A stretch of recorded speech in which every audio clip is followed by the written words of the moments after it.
শুভ সকাল বন্ধুরা। এখন বেজে গেছে ঘড়ি কাটা 7:30। অনেক দিন পর সুইমিং পুলে এসেছি। আর এবার তো সেপ্টেম্বর মাসেই বন্ধ হয়ে যাবে, হয়তো 28শে সেপ্টেম্বর। যাই হোক, সকালটা আসা হয় না, এত ঘুমিয়ে মানে ঘুমের একটা কাতর হয়ে থাকি না। যাই হোক, কাকলিদি জোর জবরদস্তি সব টিনারা আসছি না আসছে বলে আজকে এসেছি। আর এই যে সকাল সকাল আসতে ভালোই লাগে, এত সুন্দর একটা পরিবেশ, পুরো চারিদিকে গাছ গাছলা রয়েছে, একটু কথা বলা যায়, গল্প গুজব করা যায়।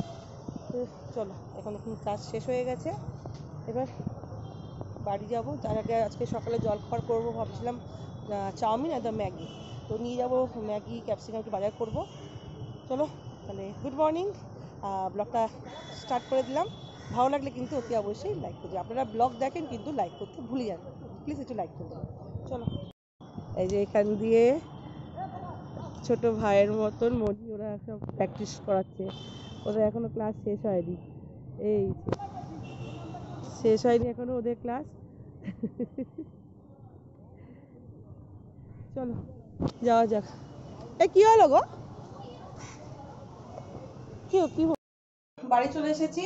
এসে আর আসার সময় দোকান থেকে আজকে ব্রেকফাস্টে চাউমিন করবো বলে তো নিয়ে চলে এসেছি চাউমিন।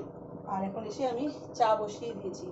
এই যে ঘরের লোক তো এখনো ঘুম থেকে ওঠার সময় হয়নি, একজন গেছে ছাদে আর একজন এইমাত্র ঘুম থেকে উঠেছে। এই যে পুরো ঘর অন্ধকার করে, আর দুজন এখানে বসে আছে, এখানে একজন আর এই একজন। এ তো ভোর 4টে বলো 5টে বলো, যখন আমি উঠবো তখন উঠে পড়বে। আর এখন এনারা সব ঘুম থেকে উঠলো, বিছানাগুলো গোছাবো, গুছিয়ে টুছিয়ে তারপর ব্রেকফাস্ট করবো। তার আগে একটু চা খেতে হবে, কারণ সেই ভোরে বেরিয়েছি তো, এখন এই চাটা যদি না খাই না ভালো লাগবে না। আর এই লাল পদ্মাটা সূর্য ওটা পড়ছে, কি ভালোই না লাগছে, মনে হচ্ছে ঘরটা ঠান্ডা আছে, আগে একটু ঘুমিয়ে পড়ি। সবাইকে মতো বকাবকি করলাম যে 8টা 8:30 বেজে গেছে, কেউ ঘুম থেকে ওঠেনি, এখন মনে হচ্ছে আমি একটু ঘুমালে খুব ভালো লাগে। তো চাটা করে খেয়ে নিই, তারপর আবার দেখি বাজারে কি কি আনে না আনে।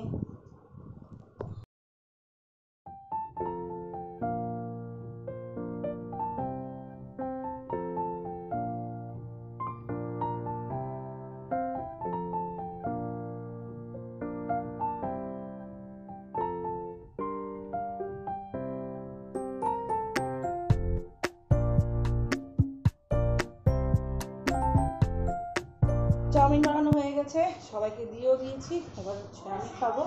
হ্যাঁ, আচ্ছা এবারে বসবো। কেমন চাউমিনটা? হ্যাঁ, এটা শুনি। আমার মেয়ে একটা জিনিস পাচ্ছে না, মেয়ের মনটা খুব খারাপ, পেয়ে যাই পুজো, চিন্তা করিস না। এখন সকালে ব্রেকফাস্টটা করি, 10টা বেজে গেছে, তারপর এখনো পর্যন্ত বাজার যায়নি, কখন বাজার যাবে কখন রান্না করবে। আর চলো চাউমিন টাউমিন খেয়ে নিই, একটু মেয়ের সাথে গল্প করে নিই। ঘড়ি কাটে না 1টা বেজে গেছে, আর বাইরে মুষলধারা বৃষ্টি, একটু হচ্ছিল, এখন একটুখানি কমেছে। এই দেখো পুরো বৃষ্টি, আর এইদিকে পুরো জল, দেখে বাড়ির ছাদেতে সব জল জমে গেছে, পুরো বৃষ্টি।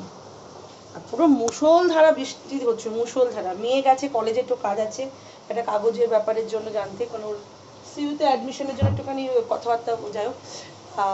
তো ও বেরিয়ে গেছে, কিন্তু রেনকোট আছে, রাস্তায় দাঁড়িয়ে আছে, বৃষ্টির মধ্যে যাবে কি করে। আর আমি এখান দিয়ে হ্যাপি আর সিম্বাদের এই চিকেন বসিয়ে দিয়েছি, ওদের ভাত বসিয়ে দিয়েছি। আর আমাদের আজকে বাজার নিয়ে এসেছে হচ্ছে, 1 সেকেন্ড, ইলিশ মাছ। এই বৃষ্টির বাজারে ইলিশ মাছ কিন্তু খুব ভালোই লাগে। এই যে ইলিশ মাছ নিয়ে এসে ধুয়ে এখানটায় রেখে দিয়েছি বেসিনেতেই। আর নিয়ে এসে হচ্ছে মাটন কিমা, এখন ওটা বার করিনি, সময় পাইনি বার করতে।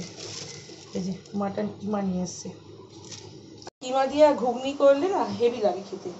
জানি না কতদূর কী করতে পারবো, এখন 1টা বেজে গেছে, ঘর দোরা সেরকমভাবে গোছানো হয়নি, ওই বিছানাগুলো তোলা হয়নি। আর আমার এত মানে বড়টা মানে মানে ভুল হয়ে গেল এইমাত্র। আরে সকালবেলা শুকনো চাদরগুলোকে ওপরে রেখে দিয়েছি, যেহেতু হ্যাপি আর সিম্বা থাকে, ওই জন্য গায়ের লোমগুলো ওপরে মানে ঝেড়ে রেখে দিয়েছি, লোম থাকে চাদরের মধ্যে। আর যে বৃষ্টিটা হট করে নেমে গেছে, মাথাতেই নেই যে চাদরগুলো যে ওপরে রয়েছে, পুরো চাদর এখন ভিজে চুপচুপ হয়ে গেছে, এখন ছাদে যায়নি, গিয়ে কোনো লাভ নেই। না 3টে চাদর, একটা না 3টে চাদরগুলো গায়ে দিই, মোটা মোটা চাদর তো, এই নিয়েও কোনো লাভ নেই। ওয়াশিং মেশিনে হলে ড্রায়ারে দিয়ে শুকিয়ে তারপর ওটাকে কালকে যদি রোদ ওঠে তখন। আর বিছনার অবস্থা হচ্ছে এই, দেখাচ্ছি না পুরোটা, এই চাদর পাতবো, চাদর পেতে ঘরটাকে গোছাই। আর ওইদিকে হ্যাপিদের খাবারটা বসিয়ে দিয়েছি, দেড়টার মধ্যে ওদের খাওয়া দাওয়া হয়ে যাবে। তারপর আমাদের করবো ইলিশ মাছ আর ভাত, আর কিছু করবো না। আর কিমাটাকে দেখি এখন সব কিছু করে যদি পারি তো করে রাখবো, না তো সেই সুইমিং থেকে আসার পর করবো। আর এখানে সিম্বাকে দেখুন কি সুন্দরভাবে শুয়ে আছে, সিম্বুরা শুয়ে রয়েছে। কালকে ও বমি করেছে, ওই জন্য সকালবেলা ওকে সেরকম ভারী খাবার খেতে দিইনি। আর এখানে দিয়ে রয়েছে হচ্ছে হ্যাপিকে পেডিগ্রি দিয়েছি, হ্যাপি খেয়ে শুয়ে আছে। এটা সোনা বাবাটা, সোনা বাবা, সোনা বাবা, সোনা গো। ওকে দেখলে আমার খুব মায়া লাগে, ভীষণ মায়া লাগে, ভীষণ। এর প্রতি না টানটা একটু বেশি। বাড়িতে দুটো ছেলে থাকলে বাবা মা কাকে বেশি ভালোবাসে একটা কোয়েশ্চেন ওঠে না, ঠিক এখন বুঝতে পারছি। হ্যাপি আর সিম্বা, হে ভগবান। বলে না যখন দেরি হয়, দেরির মধ্যে আরো বেশি দেরি হয়েছে, গ্যাস শেষ হয়ে গেছে। আর সিলিন্ডার রয়েছে ছাদে, সেই মনসা পুজোর সময় ছাদে দেওয়া হয়েছে, ছাদ থেকে আনাও হয়নি। আর তো ভারী সিলিন্ডারটা আমাকে এখন বয়ে বয়ে নিয়ে আসতে হবে। গ্যাস খাতাম। যাই, যেটা বলছিলাম, যে বলে না দুই ছেলে থাকলে কাকে বেশি ভালোবাসার জন্য একটা মানে কথা বলে, কোন বড় ছেলে না ছোট ছেলে, ঠিক আমি এখন বুঝতে পারছি। হ্যাপি, নো ডাউট হ্যাপিকে আমরা সবাই ভালোবাসি। আমার কর্তামশাই হ্যাপিকে বেশি ভালোবাসে, আর আমি একটু ছেলে সিম্বাকে। কি জানি ওর প্রতি একটা আলাদা যার, ওকে কেউ বকলে, ওকে কেউ কিছু বলে আমার ভীষণ ভীষণ ভীষণ কষ্ট হয়। চলো এদিকে কাজগুলো করে নিই, তারপর ক্যামেরা অন করছি। শুভ সন্ধ্যা বন্ধুরা। সেই দুপুরবেলা রান্না বান্না করেছিলাম, করে তুলে তো আর যখন খেতে বসবো তারপর যা কাজ আছে দেখাতেই পারলাম না, একটুখানি টেনশানে ছিলাম। যাই হোক, তো দুপুরবেলা তো ইলিশ মাছ দিয়ে খেয়েছি, কি এই না যে খাইনি। তো মেয়ে এখনো আসেনি, মেয়ে আসছে, রাস্তায় আছে, ও আসলে ও খাবে কি খাবে না জানি না, বলছিল রাস্তায় কিছু খেয়ে নেব। তো আর এই যে রান্না করতে করতে এটাকে অর্ধেক করে এমভাবে রেখে দিয়েছি। আর যেহেতু ঘুগনি দিয়ে করবো, ওই জন্য ঘুগনিটাও সেই সকালবেলা ভিজিয়ে রেখে দিয়েছিলাম। এই যে এখন রান্নাঘরে কিচ্ছু গোছানো হয়নি, রান্নাঘরটা গোছাবো আর মটরটা সেদ্ধ বসিয়ে রাতে রান্নাটাও করে রাখবো। একদম রাটা ফাটা যা মাখা আছে, যেহেতু সুইমিং আর যাওয়া হয়নি। আর দুপুরবেলার থেকে ভাবলাম ভিডিওটা অন করবো, যা করতে পারলাম না। এখানে হ্যাপি সিম্বা সব শুয়ে আছে। আর এই যে ঘরের অবস্থা, ঘর তো আর পরিষ্কারই আছে।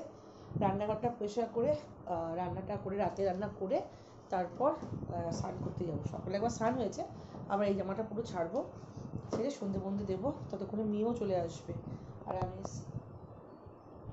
বিছনায় উঠতে দিই, আর ওদেরও না গায়ে প্রচণ্ড গন্ধ। ভেবেছিলাম আজকে স্নান করাবো, কিন্তু হলো না। যাই হোক, আর সুইমিংটা জানি তো ভালো লাগছে না ঘরে।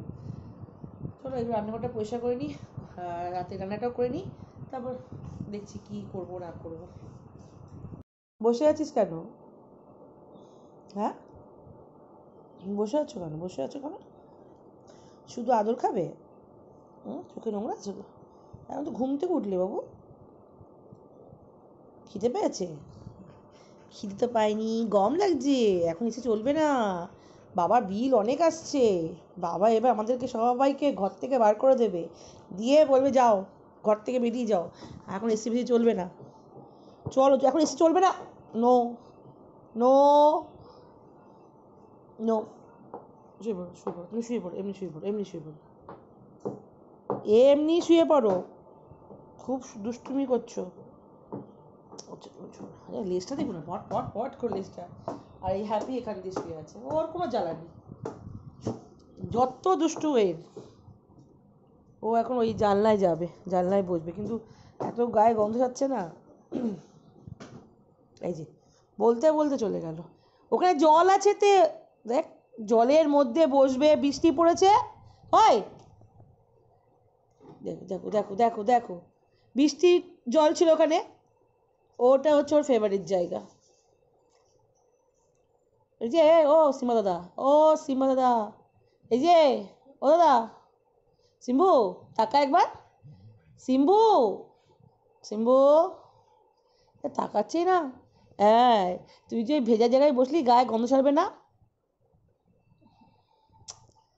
বিছনা একটুখানি খালি পেলে এখান দিয়ে গিয়ে উঠবে, উঠে ওখানটায় বসে থাকবে। আর বিছানায় কেন ওঠাই না, খুব লোম উঠছে, যদিও এখন ওষুধ খাওয়াচ্ছি, তো আগের থেকে অনেকটা কম, কিন্তু ওই যে বিছানায় উঠেই গা পুরো ডলতে শুরু করে দেবে। আর বৃষ্টির জল ওখানে পড়েছিল, এই জলেতে বসে থাকলে বা বৃষ্টির জল লাগলে না গায়ে প্রচণ্ড গন্ধ ছাড়ে। এমনি স্নান করানো হয়নি, আজকে স্নান করাবো, যা করাতে পারিনি। এরকম